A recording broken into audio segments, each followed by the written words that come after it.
pa rin malinaw ang sanhi ng pagsabog sa 2 Serendra condominium sa Taguig noong Biyernes.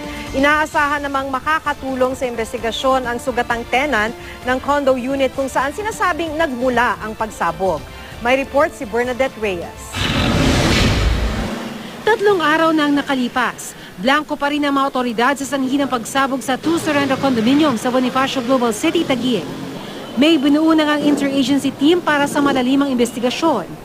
Magkatuwang ang NBI, DPWH, pati na ang DOST.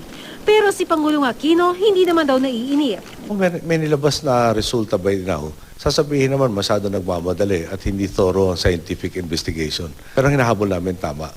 Muli namang giit ni DILG Secretary Mar Rojas, masinop ang pangangalap ng mga ebidensya. Wala pa rin daw konkretong basihan para masabing bomba ang dahilan ng pagsabog. Hindi rin daw masasabing ang nangyari sa Serendra ay kahalintulad na pagsabog sa Glorieta 2 noong 2007. Dahil yung sa Glorieta, methane, ito yung singaw ng basura. Nagiging masinop tayo at sinisiguro natin ang findings dito para hindi nga mauwi sa isang malaking question mark. No? At step by step, very credible, sinusunod lahat ng mga protocol, hindi madalian, merong chain of custody ang bawat pirasong ebidensya.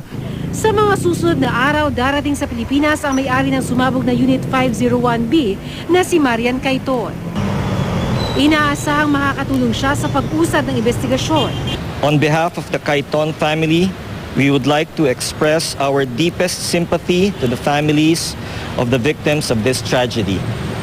We are equally devastated by the damage that this has caused us. Person of interest naman kung ituring ang biktimang si Angelito San Juan na hindi pa rin makausap at patuloy na inoobserbahan sa ICU ng St. Luke's Medical Center, Global City.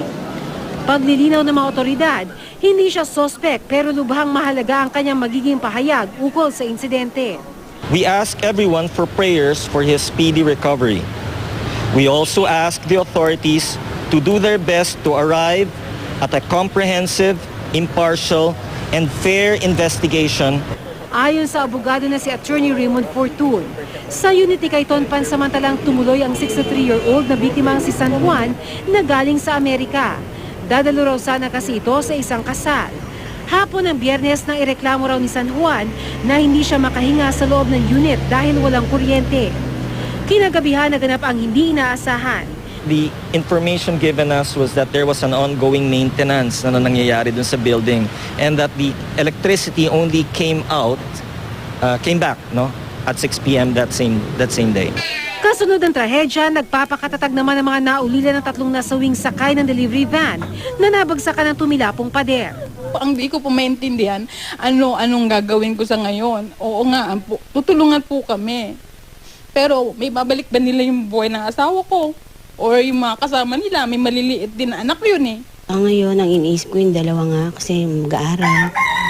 Yung sumusuporta. Siya lang naman kasi naghahanap buhay sa amin. Tsaka ito yung mga anak na ako sa August. Bago siya umalis, ang dami niyang ginawa para sa amin ng anak ko. Tsaka ang dami pa niyang pangarap sa amin kasi gusto niya mangyari, mag-abroad pa nga siya eh. 4 na iba pa ang sugatan at dinala rin sa St. Luke's. Ang iba sa kanila, nakalabas na. Ayon sa Ayala Land na developer ng 2 Serendra, nagpaabot na sila ng tulong sa mga biktima. Hindi pa rin daw pinababalik ang 78 residente ng condominium sa kanilang units. Nananatili sila ngayon sa isang hotel. Bernadette Reyes, GMA News.